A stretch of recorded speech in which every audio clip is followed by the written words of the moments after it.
antique, mostly meant to be looked at and admired as opposed to used, and that community acupuncturists take the Ming vase off the shelf and use it like a bucket.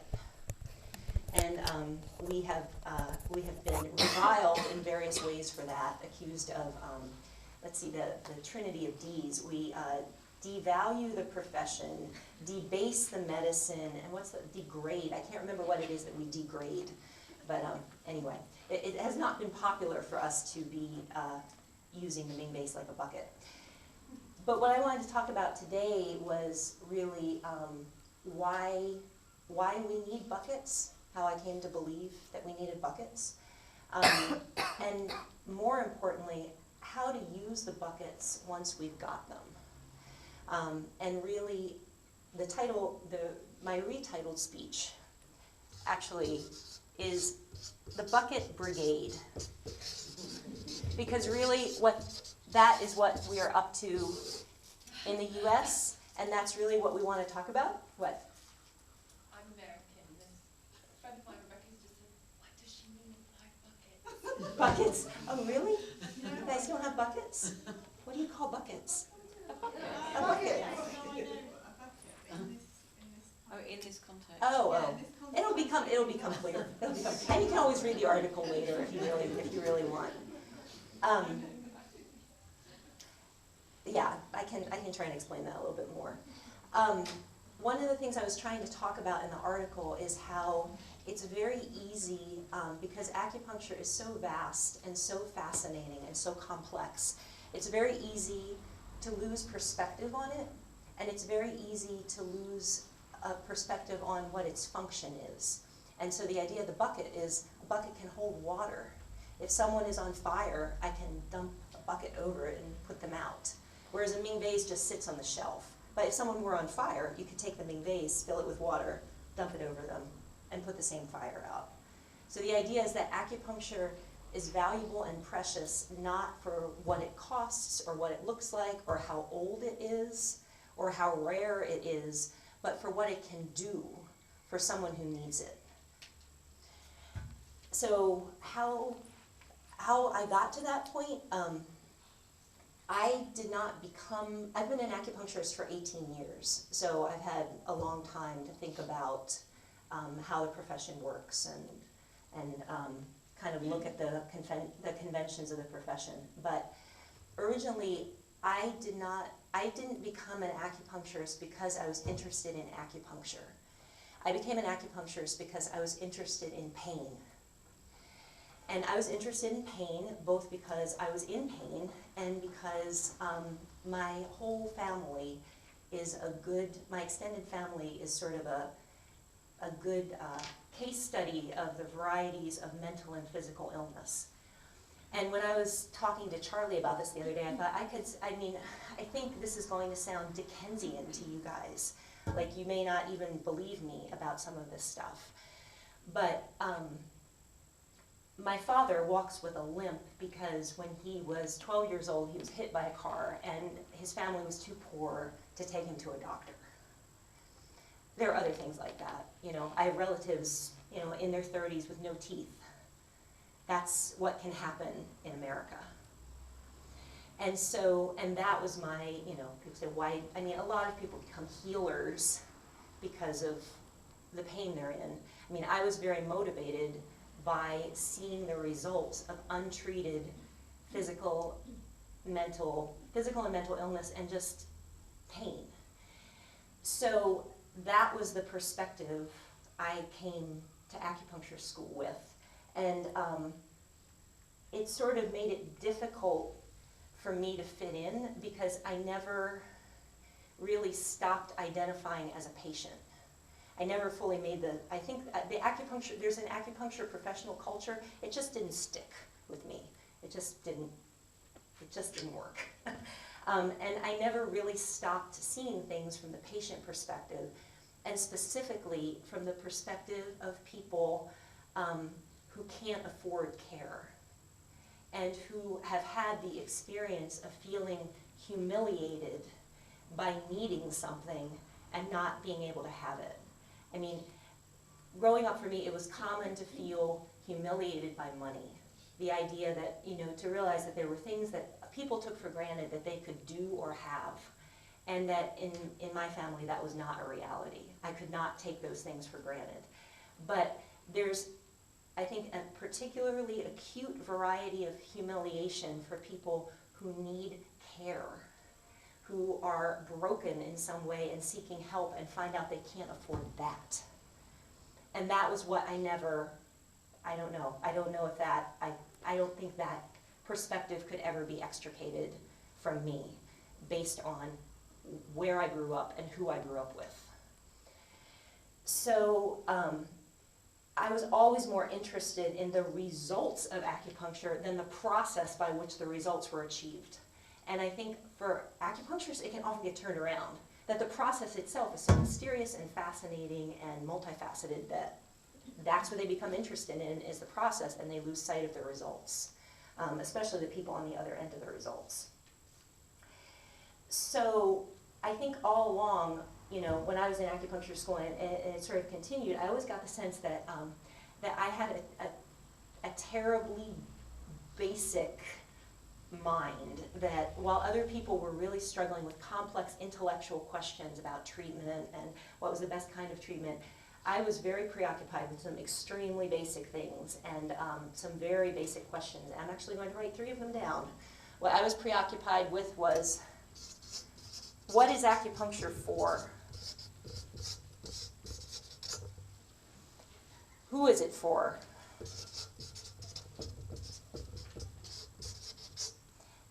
And how can it work best? Meaning, how can it deliver the most results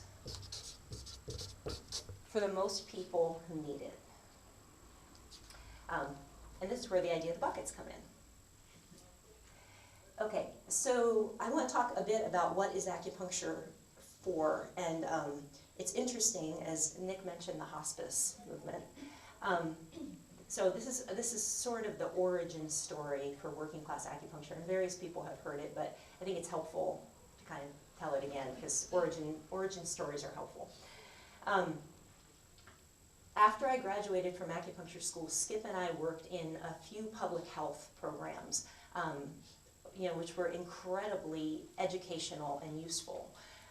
We worked in a detox, a drug and alcohol detox, actually like the drunk tank where people get taken when they get picked up off the street. And in Portland, there's actually a program where if you are going to stay in the detox, you have to get acupuncture. Sometimes, depending on the funding, you have to get acupuncture twice a day. So it's always interesting when people, you know, I think it was very easy for us to look at all the you know, to change and alter the way in which acupuncture was provided, because we learned in the detox, not only you don't need to have not only like a like a spa environment. I mean, you can give it to people on hard chairs. You don't need, and it still works, you don't need wind chimes or, you know, Asian flute music in the background. In fact, acupuncture works when you are down the hall from the drunk tank and somebody is throwing himself against the wall repeatedly and screaming the whole time you're doing acupuncture on people, and it still works. Sometimes people say, do you have to believe in it to work? And we treated so many patients who not only did not believe in it, but were actively angry about having to get it. They only got it because they wanted to be in the detox, and so putting needles in someone who's swearing at you, telling you how much, you know, they hate this whole thing, and then 2 days later, when you see them and they're out of the intake and they're in the upstairs and they're asking you for more needles because it made them feel so much better. I mean, that's a pretty powerful readjustment on what it is about acupuncture that works. Just the acupuncture.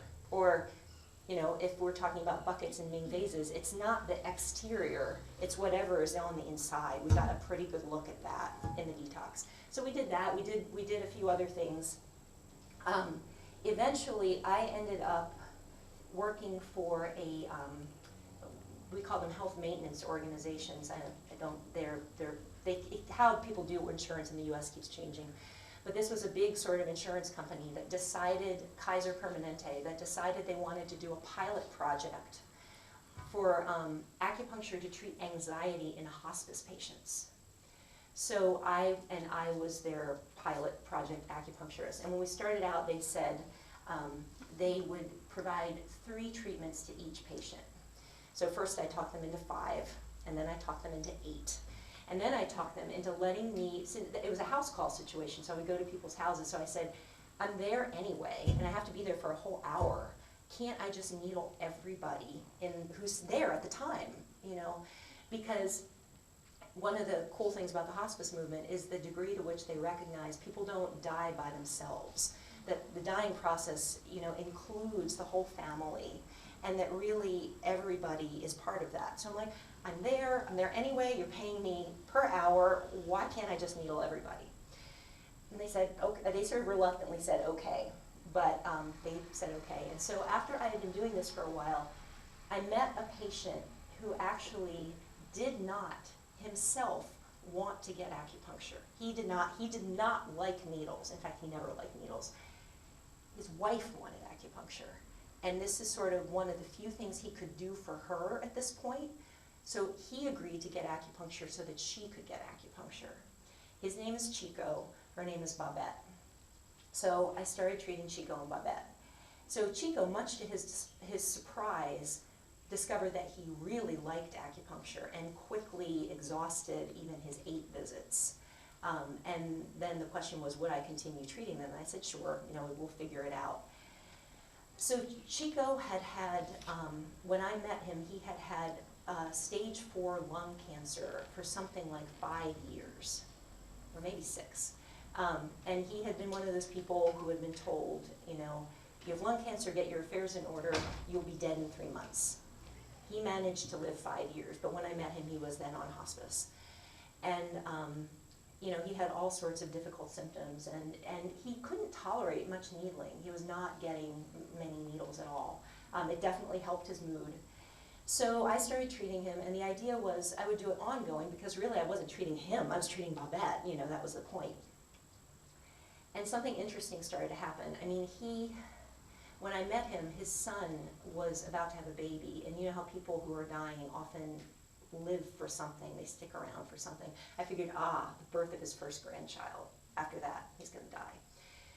So the kid arrives, Chico doesn't die. Sometimes he has really bad days, and I notice he's having bad days. I'm like, okay, this is it. And then I find out the reason he's having bad days is that he started mowing the lawn. He wasn't mowing the lawn before.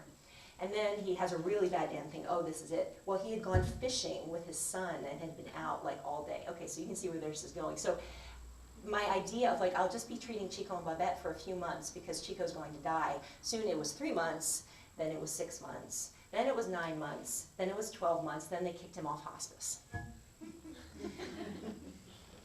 So at that time I still had a public health job, and what I had managed to do was to persuade my boss to let me treat Chico and Babette kind of almost for free, because they were both in their 60s. Nothing is worse for your finances than having cancer for 12 years. Oh, maybe, I mean, but that's pretty bad. And so he was letting me, my boss was letting me treat them, and then, not surprisingly, as we expected, the funding for our positions started drying up. And I was laid off. Actually, I volunteered to be laid off because I sort of saw it coming. And I was treating people out of my house. We had an extra bedroom. I was doing 1 person at a time. Well, immediately I had a difficulty because when Chico showed up, he showed up with Babette, so where was I going to put Babette? Okay, so I put Babette on our bed, on my bed, in Skip's bed. And so, okay, then I had Chico and Babette. But then they like to stay for a long time, so this wasn't working.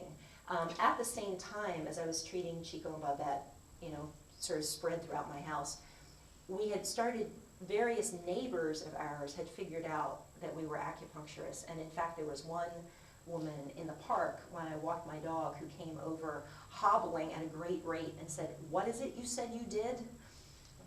And you know, I have this awful pain, can you treat me? And I'm like, okay. So by then, like, the only place to put her is in the living room. And so pretty much what started happening was my living room started filling up with little old ladies.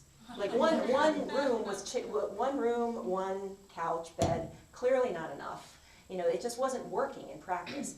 But more than that, what was happening was that Chico had been very consistent about getting treated once a week. And then when I said, well, I'd be willing to treat you twice a week for the same price, then he was very willing to, he and Babette were very willing to do that. And he stopped coughing up blood. When he got treated regularly, he stopped coughing up blood. If he missed a treatment, he started coughing up blood again. If he missed 2 treatments, his energy started going down and down and down. So pretty soon after my public health job ended, I found myself in the position of realizing that if I didn't keep treating him, he was going to die. I mean, that seemed absurd, but it seemed like what the reality was, that whenever I didn't treat him, his health started to deteriorate and he was hanging by a thread anyway. And it just was not working economically. He and Babette couldn't really pay me. The little old ladies couldn't really pay me. So around that time also, I was fighting with my kids all the time about keeping the house clean enough to have this parade of people coming through. And so I started looking for a space. And there was a space around the corner that had been vacant for a long time. And when I went to see it, it was probably, the main room that I saw was probably about the size of this room. And all I was looking for was something that was a little bigger than the room I had at home, or maybe I could put 2 tables, or maybe 3. I mean, I really wasn't thinking very clearly. And it was, the space was dark and piled with junk and pretty hideous. And as I'm walking around with a landlord, he tells me what he wants to rent it for. And I know what I can afford, and what he said was 3 times as much. I had no money saved, and he said, and it's hideous, it's really ugly. And he said to me, so, you know, what do you think? And what I meant to say was, thank you very much for your time. I don't think this is going to work. And instead, what came out of my mouth was, I'm really interested in this, thank you. And one thing led to another, and next thing, we worked out a deal which he made me swear I would never repeat to anyone about how I got it. He was very flexible initially. But eventually I was in the space and paying rent, and, you know, and here I am. That really is what happened. Sometimes I tell people things just got out of hand. They got really out of hand. But really what happened with Chico and Babette was that my perception of what is acupuncture for really changed. It wasn't just treating something that theoretically couldn't be treated with acupuncture. It was the experience of treating him and Babette that made me realize the results. We often think, I mean, for all that we talk about being holistic, we think the results of a treatment are that, well, someone can move their arm more, or there are these functional measurements. How do you measure the result of treatment being, as Babette said, that she got to be married to her husband for 5 more years? That was the result, that it wasn't limited to him. It affected all these other people, her, their kids, their grandchildren. When Chico eventually, when he died, his esophagus collapsed. He actually didn't die of cancer, but he was, at that point he was 72, and he had not been expected to live past 60. And Babette was fairly certain the reason he did was because he got so much acupuncture. So I was thinking earlier of Charlie's description of the triangle, the victim, the hero, you know. I think the thing about acupuncture for me in this situation is it got me off the triangle pretty comprehensively, because I never felt like a hero in terms of treating Chico, because it was so clear that nothing I was doing was creating this result. I do not know how to make somebody stop dying from 4th stage lung cancer. I don't know how to do that, and I didn't do that. Acupuncture did it in some way I cannot explain. But I think that the key of getting off that triangle is taking responsibility. And I had to take responsibility for the fact that it was genuinely, at that point, up to me whether or not he was going to keep not coughing up blood. And I felt a lot of responsibility, and deciding to embrace that instead of fighting it, instead of playing like, well, why can't, you know, there was no one to blame for my situation in which I was helping somebody more than I ever could have imagined helping them. And the math wasn't working for he could pay me for that. So basically, that experience blew up all my categories about what acupuncture is for, X number of treatments for X condition, who the results belong to. And so, and it raised the question of like, if acupuncture could do that for one person, what is my responsibility to try and make it available to other people who might be in that situation? If I could even suspect that acupuncture could add 5 years to somebody's life, what responsibility does that give me? And so, I mean, I came to some conclusions, I would guess, that, you know, acupuncture needs to be available in unlimited quantities, and it needs to be available to people on their own terms. People need to be able to say, they shouldn't have to prove, well, I can get acupuncture because I can meet this condition of my insurance company. You know, I can have, that Chico could have, yeah, he could have 3 treatments for his anxiety, according to Kaiser Permanente, but what he needed was acupuncture twice a week for 5 years. You know, that is how acupuncture ideal, that is what it's for. It's for what people want to use it for from their perspective, not from anyone else's. So I came to the conclusion also that acupuncture doesn't make sense in small quantities. That whole 3 treatments for a hospice patient, that's ridiculous. That doesn't make sense. And acupuncture is for pain, but there are more varieties of pain, I think, than I could ever have imagined. Okay, so acupuncture doesn't make sense in small quantities. I was clear about that.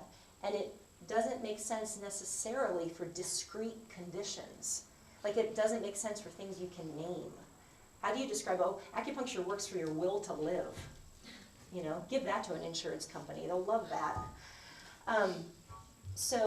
Okay, so who is it for?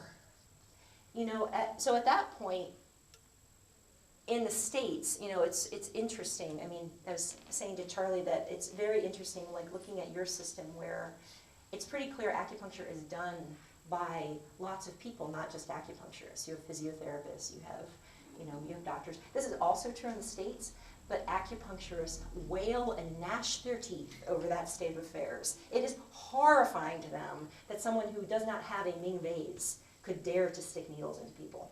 That's a big deal. It's really interesting to be here and have it not be such a big deal. So there's this situation, though, basically, partly because of that, acupuncture was available in unlimited quantities to anybody who could pay out of pocket, you know, the going rate. Few people do have insurance that covers acupuncture, but few of them would have it in unlimited quantities. So you can get acupuncture if you're very wealthy and can pay for a lot of it. You can also get acupuncture in the US sometimes if you are in Cooper detox. You know, if you've been picked off the street for being drunk, you can get acupuncture. You can get as much acupuncture as you want, maybe more than you want. If for a while people who had HIV, it was funded through the government, and then there are various organizations that kind of do acupuncture disaster relief. You know, so people, you know, in the wake of New Orleans, and in a sense, so you know, you can't argue. I mean, as Nick was saying, like, people want to do acupuncture in different ways, and you can't argue with any of those things. They're all, you know, it's obviously valuable to do acupuncture as disaster relief. It's valuable to do acupuncture however you want to do it. But from the perspective of someone like me, you know, coming from the family that I come from, what it looks like is, oh, for me, the only way I can get as much acupuncture as I want is if something really awful happens to me first. You know, if my house is destroyed by a hurricane, then I can have plenty of acupuncture. How is that fair?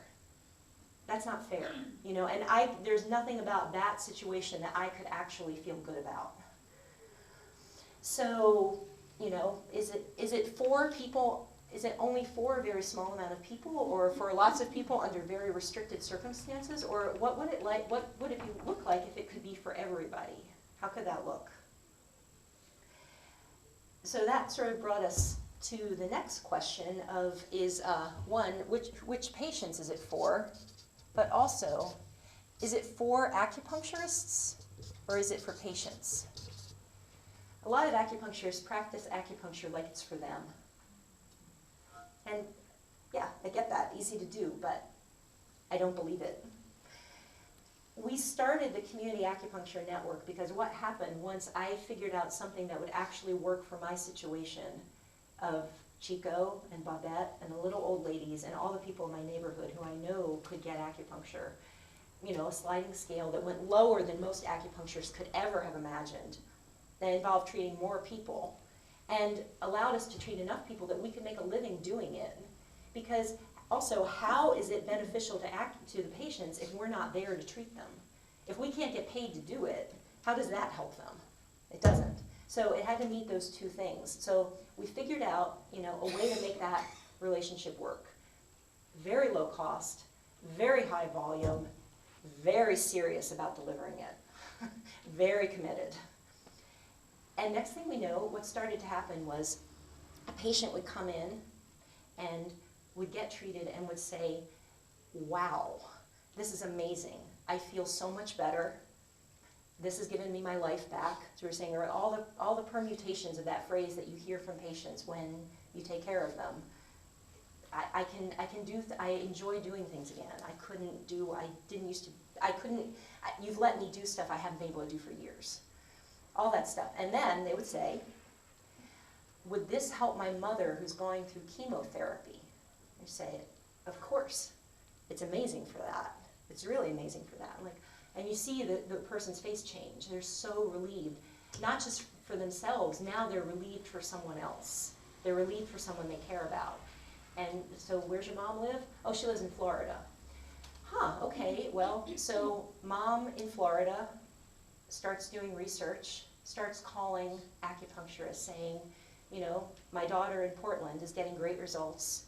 I would like to get acupuncture. And then finds out that the first visit costs $150. There's nothing, for me, there's nothing worse than hearing that. You know, you watch someone's hopes get dashed in front of your face, that you gave them the hope that, oh, there's this thing that could make your mother feel better, but she can't pay for it, so she doesn't get it. We couldn't do that. So we started the Community Acupuncture Network, which is basically, you know, essentially involved trying to find any acupuncturists we could who were willing to focus on the results and on patients enough to put the Ming vase out of their heads and possibly start taking care of our patients' far-flung family and friends. That's really what this was about. And, you know, much to our great and pleasant surprise, it totally took off. It totally took off because more people than we realized in the US were as uncomfortable with that dichotomy of acupuncture being available to the very poor or the very wealthy under very limited circumstances. More people than we knew thought, that is not what I want my work to mean. I want my work to mean more than that. And I want it to mean more to more people. So we started finding acupuncturists who wanted the same things. So we were pretty clear, okay, acupuncture doesn't make sense in small quantities. The next thing we learned was that acupuncturists don't make sense in small quantities. Acupuncturists don't make sense individually, and they don't make sense separated from patients. So, you know, again, it's very tricky, like, as people have said, like, different people want to do acupuncture in different ways, and that totally makes sense.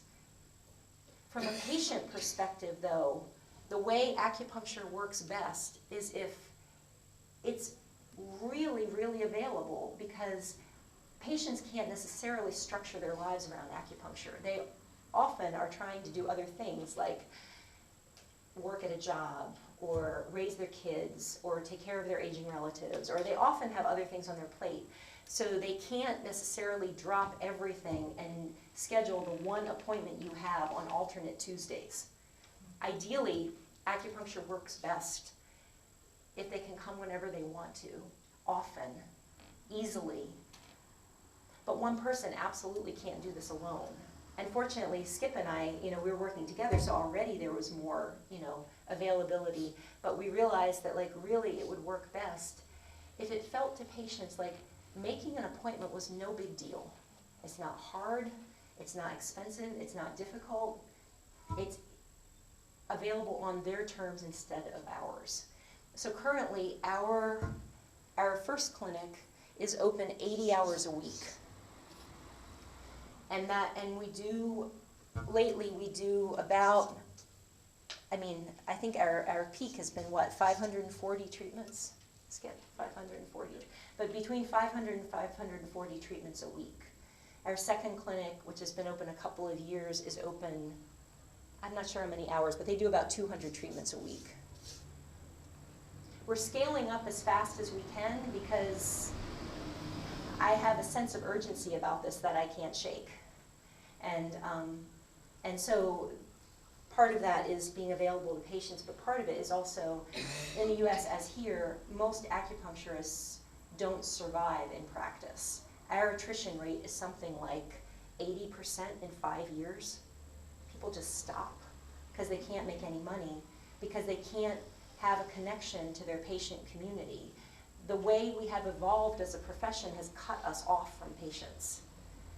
And there are not that many ways to get that connection back. We feel like one really good way is to make acupuncture a business that is supported directly by the people who use it. I don't know how I would feel if we had the option of the NHS. No, we don't have any kind of government health care. If we do get it, it will not include acupuncture. There is, snowball's chance in hell, as we say. No chance. It's not going to happen. So we know that's not going to happen. Insurance companies, that used to be that more were covering it, now less are covering it. Basically realizing that nobody's going to help us, and also that we don't want to rely on other people's charity. We would rather rely on the people who we're actually serving, and that's also much more empowering for them. But as I said earlier, that makes us directly accountable to them. And being directly accountable sort of forces us to have this very strong relationship. So we decided it works best as a business that's open a lot of hours, that has very consistent policies so that people know what they're getting. If they decide to bring their mother in, they know what's